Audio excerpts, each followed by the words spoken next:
করিম group এখানে আছে এখন, তাদের ব্যাপারে আমাদের বক্তব্য পরিষ্কার। এই জায়গা যেহেতু মসজিদের, কমিটিকে বিভিন্নভাবে তখন জায়গা চাইতে গেলে সরকারের ক্ষমতা বলে কমিটিকে হুমকি দিয়েছে প্রাণনাশের। মসজিদ যেহেতু আল্লাহর ঘর, এই মসজিদ রক্ষার দায়িত্ব আমার আপনার সকলের। বলেন, মসজিদ রক্ষার দায়িত্ব সবার। এই মসজিদ ঢাকার বুকে ঐতিহ্যবাহী একটি মসজিদ। 1932 সনে দিলু ব্যাপারী রহমতুল্লাহ আলাই 11 বিঘার বিশাল জমি তিনি দান করেছিলেন মসজিদের জন্যে, যেটা 1932 সনে ওয়াকফ হয়েছে। দান করছেন এরও আগে। তাহলে 1932 থেকে 2025 পর্যন্ত কত বছর হয়?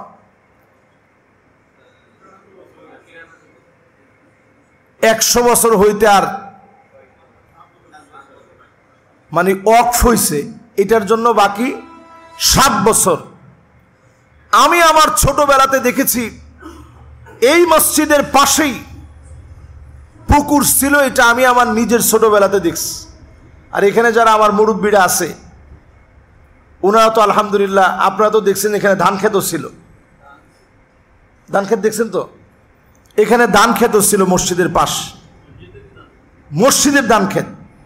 এবং শেখ দিলু ব্যাপারী তিনি একটা ওসিয়ত করে গেছেন, এই ধান ক্ষেতের ধান বিক্রি করে এবং পুকুরের মাছগুলো বিক্রি করে এখানের যিনি খতিব হবেন, ইমাম হবেন, মুয়াজ্জিন হবেন, খাদেম হবেন, ওনাদের বেতন যেন এখান থেকে দেওয়া হয়।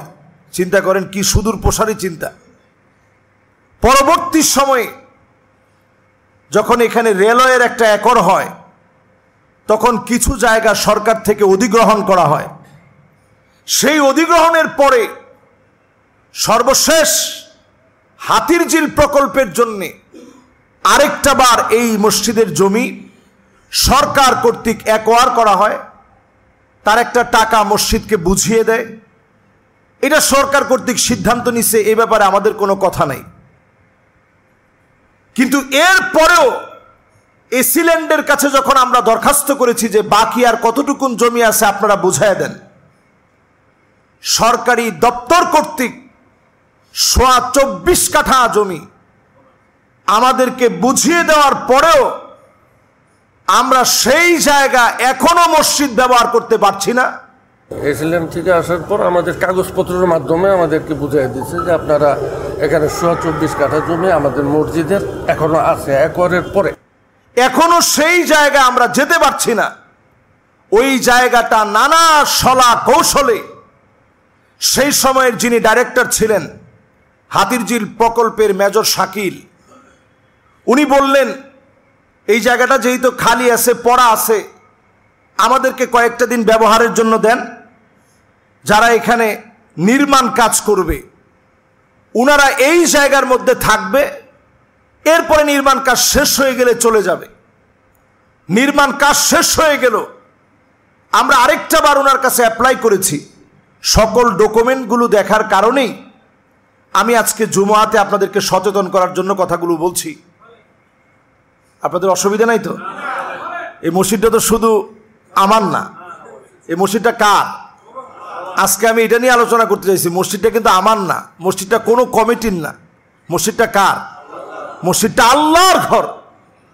আল্লাহর ঘরের জন্যে আমার আপনার যদি জীবন চলে যায়, এই জীবন চলে যাওয়া আমি আপনি মনে করি শাহাদাতের তামান্না নিয়ে আমরা প্রয়োজনে শহীদ হয়ে যাব, আল্লাহর ঘরের ক্ষতি হতে আমরা দেব না। আমার সাথে কি আপনারা একমত?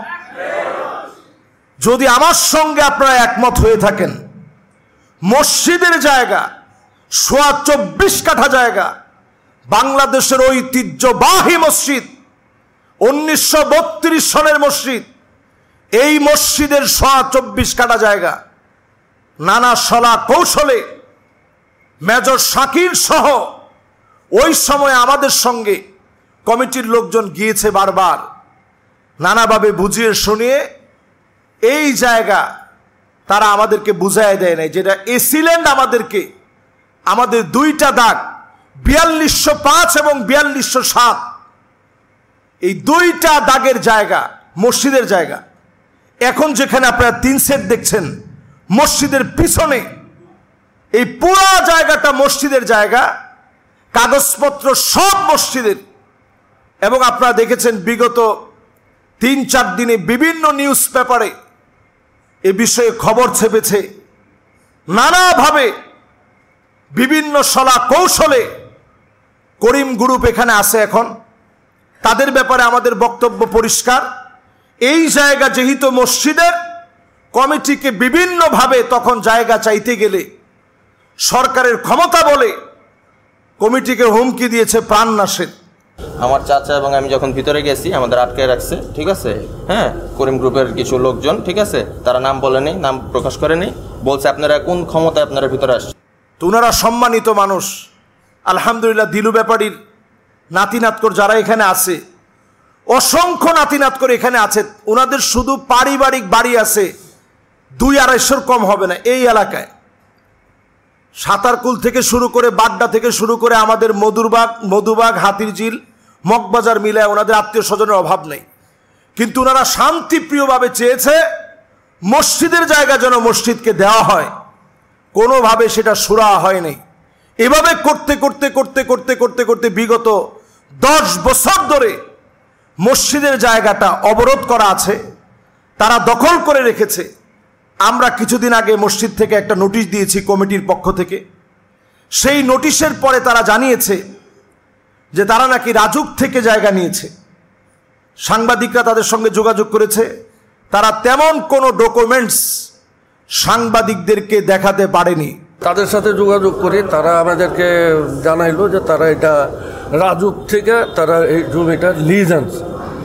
তখন আমরা জিজ্ঞেস করলাম যে আপনারা কতটুকু জমি লিজ আনছেন, সেই ডকুমেন্টটা আমাদেরকে দেখান যে আপনারা কতটুকু লিজ আনছে। তারা আমাদেরকে আর সেই ডকুমেন্টটা দেখায় না দেখে ওনারা মসজিদের জমি সহ পুরাটা জমি বর্তমানে তারা দখল করে আসছে। বর্তমানে এখনো পর্যন্ত আজ অবধি খাজনা প্রদান করি আমরা।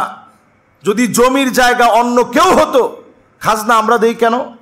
সেই খাজনার পেপার আমাদের কাছে আছে।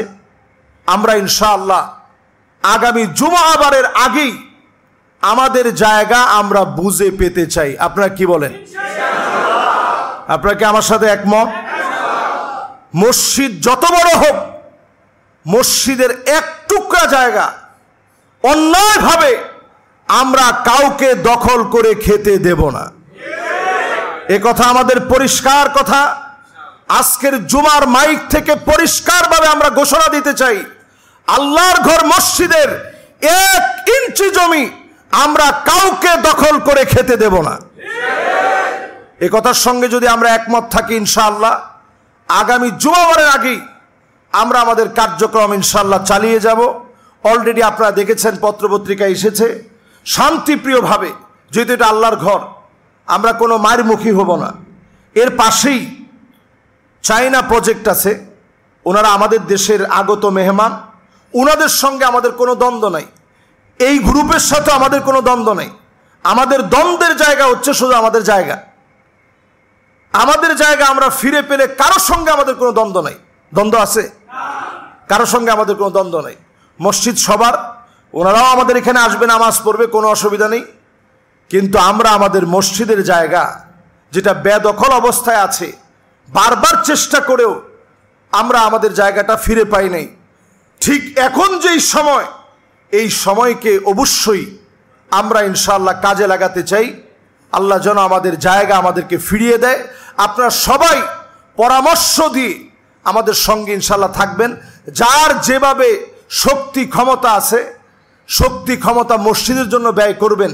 সামান্য একটু ব্যয় হতে পারে, আপনার নাজাতের ওসিলা হবে।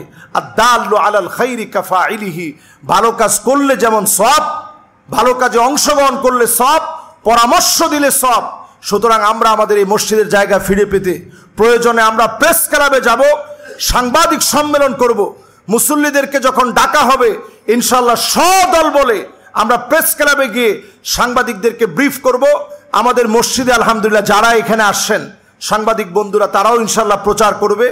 সকল মাধ্যমে প্রচার হওয়ার পর শান্তিপ্রিয়ভাবে আমরা আমাদের জায়গাটা ফিরে পাওয়ার জন্য আমরা আপ্রাণ চেষ্টা করব ইনশাআল্লাহ। আল্লাহ তাআলা ফাআলুল লিমা ইউরিদ। আমরা সব কিছু চাওয়ার পরে যিনি ফায়সালা দিবেন তিনি কে?